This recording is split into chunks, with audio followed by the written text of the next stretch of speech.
पुणे जिल्ह्यातील शिरूरमधून एक धक्कादायक बातमी समोर आली आहे। शिरूर शहरातील मार्वल इन लॉजमध्ये नोकरीचा आमिष दाखवून तरुणीवर सामूहिक अत्याचार करण्यात आलाय।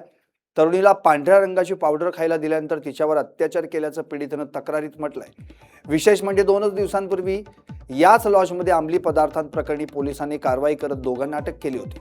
त्यानंतर याच ठिकाणी तरुणीला पांढरी पावडर खायला देऊन अत्याचार केल्यानं खळबळ उडाली आहे। पीडित युवतीच्या फिर्यादीवरून दीपक श्री मंदिलकर, अजय माणिक घेगडे, ऋषिकेश ढवळे, दीपक भोसले, सागर ढवळे, अनिकेत पठारे आणि एका अनोळखी युवकाविरुद्ध गुन्हा दाखल करण्यात आलाय। युवतीला देण्यात आलेली पांढरी पावडर नेमकी काय होती, तिचा अंमली पदार्थाशी काही संबंध होता का, याबाबत आता प्रश्न उपस्थित झालाय।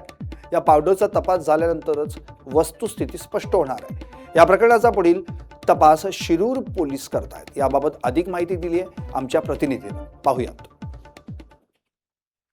शिरूरमध्ये एक धक्कादायक प्रकार समोर आलेला आहे। माणुसकीला काळीमा फासणारी घटना समोर आली आहे। एका तरुणीवरती 7 जणांनी सामूहिक लैंगिक अत्याचार केल्याची घटना समोर आलेली आहे। शिरूरमधील एक लॉज आहे। या लॉजवरती या तरुणीला नोकरीचं आमिष दाखवण्याच्या बहाण्याने बोलवण्यात आलं आणि चांगल्या पगाराची नोकरी देतो असे त्या तरुणीला सांगण्यात आलं आणि ह्या 7 जणांनी मिळून त्या तरुणीवरती अत्याचार करण्यात आले। या प्रकरणी आता शिरूर पोलीस ठाण्यात गुन्हा दाखल करण्यात आला आहे आणि शिरूर पोलीस आता तपास करत आहेत। विशेष म्हणजे या तरुणीला पांढरी पावडर खायला देऊन तिच्यावरती लैंगिक अत्याचार करण्यात आल्याचे फिर्यादीत म्हणण्यात आले आहे आणि विशेष म्हणजे याच लॉजवरती 2 दिवसावरती शिरूर पोलिसांनी कारवाई करत ड्रग्ज प्रकरणी 2 जणांना अटक देखील करण्यात आले होते आणि त्यांच्यावर कारवाई करण्यात आली होती। परंतु त्यावेळी देखील हॉटेल मालकाला यामध्ये कुठल्याही प्रकारे सहभाग नोंदवला नव्हता आणि आजच्या प्रकारामध्ये देखील हॉटेल मालकाचा कुठल्याही प्रकारे सहभाग नाही। विशेष म्हणजे 2 दिवसाच्या अंतरानंतरच त्या तरुणीला पांढरी पावडर देऊन